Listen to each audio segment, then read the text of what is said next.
प्रभूचा गौरव असो आत्ता आणि सदा सर्वदा.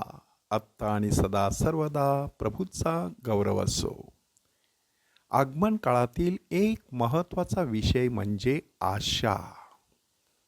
आणि ही आशा पहिल्या वाचनात प्रतिसाद स्तोत्रात आणि आपल्या शुभवर्तमानामध्ये आपल्याला स्पष्टपणे पाहायला मिळते.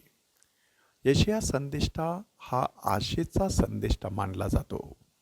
ह्या संदेष्टाच्या पुस्तकाचे एकूण 3 भाग आहेत आणि तिन्ही भागामध्ये आशेचे वेगवेगळे पैलू प्रकट करण्यात आलेले आहेत.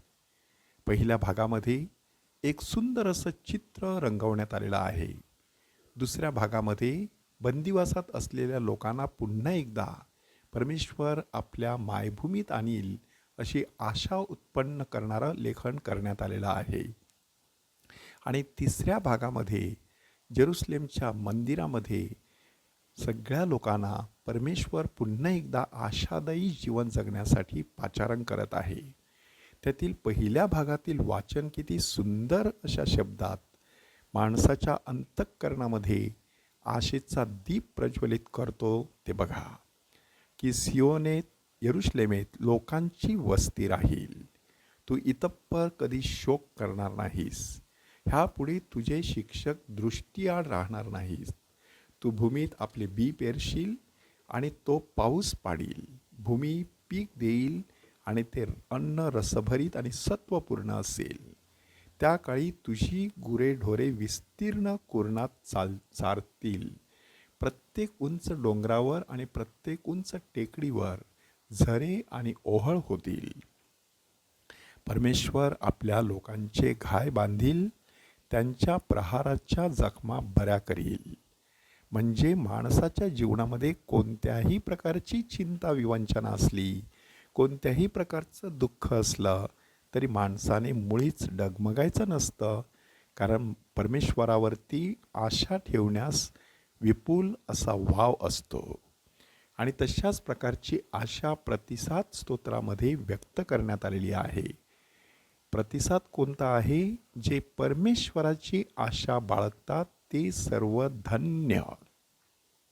आणि मग स्तोत्रकार आपल्याला पाचारण करतो की प्रभू यरुशलेम उभारतो, पांगलेल्या इस्रायलला गोळा करतो, भग्न हृदयी लोकांना बरे करतो, त्यांच्या जखमांवर पट्ट्या बांधतो, तो ताऱ्यांची गणती करतो, त्या सर्वांना नावे देतो आणि तो नम्रजनांना उचलून धरतो आणि दुर्जनांना धुळीस मिळवतो. म्हणून स्तोत्रकार आव्हान करत आहे, प्रभूचे स्तवन करा. आपल्या देवाचे गुणगान करणे चांगले आहे. त्याचे स्तवन करणे सुखदायक आणि योग्य आहे. आमचा स्वामी महान आहे. त्याचे सामर्थ्य प्रचंड आहे. त्याची बुद्धिमत्ता कल्पनातीत आहे. अशा प्रकारे स्तोत्रकार परमेश्वरावरती आशा ठेवण्यास आपल्याला पाचारण करत आहे. ह्या आशेचे 3 महत्त्वाचे पैलू आजच्या शुभवर्तमानामध्ये आपल्यासमोर सादर करण्यात आलेले आहेत. पहिला पैलू आहे, खुद्द प्रभू येशू ख्रिस्त लोकांना आशा देतो, सभास्थानात शिकवतो, राज्याच्या सुवार्तेची घोषणा करतो, सर्व प्रकारचे रोग आणि सर्व प्रकारची दुखणी बरी करीत सर्व नगरांतून आणि गावांतून फिरत जातो. तुम्ही सहज विचार करा, अशा प्रकारचा आपला गुरु हे सर्व करत आहे तेव्हा कुठेतरी शिष्यांच्या किंवा प्रेषितांच्या अंतःकरणामध्ये एक तीव्र इच्छा निर्माण झालेली असेल की आपल्या गुरुसारखं आपल्याला देखील असं करता आलं पाहिजे, अधिकारयुक्त वाणीने शिकवता आलं पाहिजे, लोकांच्या जीवनामधील दुःखे दूर करता आली पाहिजेत. म्हणून येशू त्यांना 2 टप्प्यामध्ये मार्गदर्शन करतो. त्यातील पहिला टप्पा आहे की प्रार्थना करा. खुद्द येशूने पाहिलं की मेंढपाळ नसलेल्या मेंढरांसारखी गांजलेली आणि पांगलेली अशी त्यांची अवस्था झालेली आहे. म्हणून येशू शिष्यांना पहिली गोष्ट सांगतो की पिकाच्या धन्याने आपल्या कंपनीस कामकरी पाठवून द्यावेत म्हणून त्याची प्रार्थना करा. ही पहिली गोष्ट आहे. आपल्याला वाटत असतं की कृतीमुळे सर्व प्रश्न सुटतील, परंतु प्रार्थनेने सुद्धा प्रश्न निर्माण होण्या अगोदरच परमेश्वर त्यातून आपल्याला मुक्त करत असतो, असा कित्येकांचा अनुभव आहे.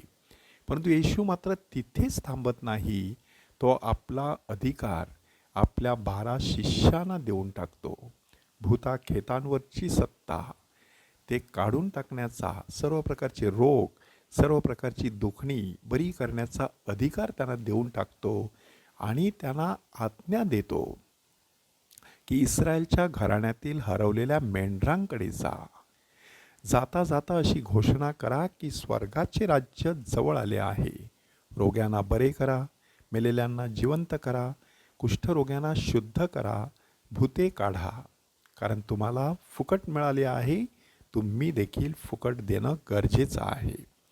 ह्या आगमन काळामध्ये आपण ज्या 4 मेणबत्त्या प्रकाशित करत असतो, त्यांतून मिळणारा प्रकाश वेगवेगळ्या प्रकारचा असतो.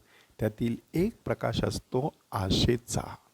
ही आशेची मेणबत्ती आपल्या अंतःकरणामध्ये प्रभूच्या आगमनाची, परिस्थिती बदलण्याची आणि आपल्या मनोवृत्तीमध्ये फरक करण्याची ताकद देऊ शकतो, प्रकाश देऊ शकते.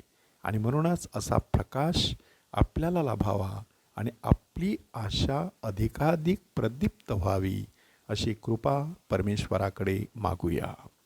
प्रभूचा गौरव असो, आत्ता आणि सदा सर्वदा. आत्ता आणि सदा सर्वदा प्रभूचा गौरव असो.